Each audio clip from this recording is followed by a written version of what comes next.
Welcome to my YouTube channel Ramesh online. AP ఉద్యోగులు మరియు పెన్షనర్లకు మేనిఫెస్టోలో ఇచ్చిన 9 హామీల అమలు, డిఏ బకాయిలు మరియు ఐఆర్లపై ముఖ్య ప్రకటన. ఆ వివరాలేంటో ఒకసారి ఈ వీడియోలో చూసేద్దాం. ఇక వివరాల్లోకి వచ్చినట్లయితే, ఏపీ ఉద్యోగులు మరియు పెన్షనర్లకు ఎలక్షన్ మేనిఫెస్టోలోని హామీల అమలు మరియు పిఆర్సీ, ఐఆర్లపై ఏపీ ఎన్జీఓ సంచలన ప్రకటన. ఏపీలో ఉద్యోగులకు చెల్లించాల్సిన 26,000 కోట్ల రూపాయల బకాయిలపై ప్రభుత్వం ఎందుకు నోరు మెదపటం లేదని ఏపీ ఎన్జీఓల మాజీ అధ్యక్షుడు, మాజీ సీఎం జగన్కు సలహాదారుగా పనిచేసిన నల్లమర్రు చంద్రశేఖర్ రెడ్డి ఇవాళ ప్రశ్నించారు. మేనిఫెస్టోలో ఇచ్చిన 9 హామీలను గాలికి వదిలేశారని, తక్షణం వాటిని అమలు చేస్తామన్నవి అసలు పట్టించుకోవడం లేదని ఆయన మండిపడ్డారు. కనీసం 12వ పిఆర్సీ వేయకపోవటం న్యాయమా అని ప్రశ్నించారు. ఏ పెన్షన్ స్కీమ్ ముందు ఉద్యోగులకు అర్థం కాని పరిస్థితి ఉద్యోగుల్లో ఉందని, సిపిఎస్, జిపిఎస్, ఓపీఎస్లపై స్పష్టత ఎప్పుడు ఇస్తారని వారు ఈ సందర్భంగా అయితే ప్రభుత్వాన్ని ప్రశ్నించారు. ఎన్నికలకు ముందు రకరకాల హామీలతో ఉద్యోగులకు మాయమాటలు చెప్పి కూటమి పార్టీ నాయకులు అధికారంలోకి వచ్చాక బొత్తిగా పట్టించుకోవడం మానేశారని, ప్రభుత్వం ఏర్పాటై 7 నెలలైన మేనిఫెస్టోలో ప్రకటించిన 9 హామీల్లో కనీసం ఒక్కటి కూడా అమలు చేయలేదని చంద్రశేఖర్ రెడ్డి ఆరోపించారు.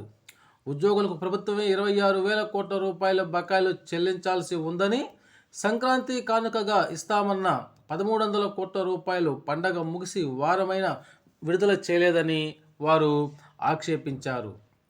అదేవిధంగా ఇక్కడ మనం చూసినట్లయితే, పాత పిఆర్సీ బకాయిలు, ఇతర బకాయిలు, leave encashment, ELs encashment, GPF, APGLI, medical reimbursement, అదేవిధంగా రిటైర్మెంట్ బెనిఫిట్స్ వంటివి దాదాపు 26,000 కోట్ల రూపాయల బకాయిలు పేరుకుపోయాయన్నారు. వెంటనే అవన్నీ చెల్లించాలన్నారు.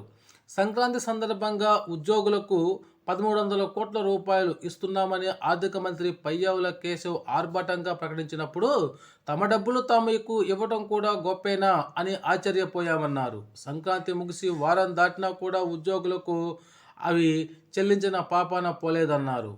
సంక్రాంతి కానుక కింద 250 కోట్ల రూపాయలు టీడీఎస్ ఇస్తున్నామని మంత్రి ప్రకటించినప్పుడు నవ్వాలో ఏడవాలో అర్థం కాని పరిస్థితి ఉద్యోగులదన్నారు. ఎందుకంటే ఆదాయ పన్ను కట్టే ప్రభుత్వ ఉద్యోగులకు టీడీఎస్ కట్ కాదని, మరి ఆ డబ్బు ఎవరికి చెల్లిస్తున్నారో, ఎందుకు చెల్లిస్తున్నారో అయోమయం నెలకొందన్నారు.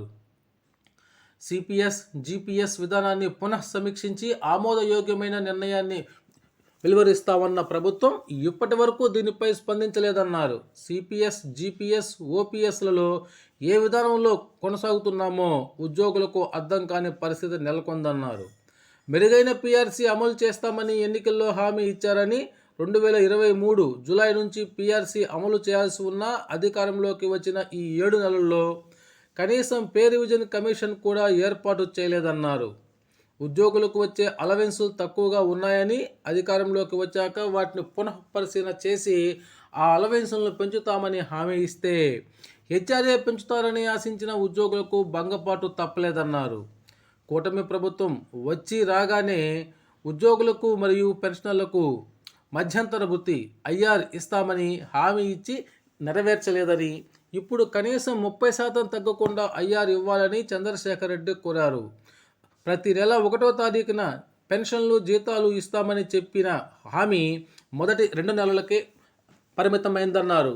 గడిచిన 4-5 నెలలుగా 5-6 తేదీల తర్వాతనే జీతాలు చెల్లిస్తున్నారన్నారు. ఇక పెన్షన్లకు ప్రత్యేక కార్పొరేషన్ ఏర్పాటు హామీ నిలబెట్టుకోవాలన్నారు.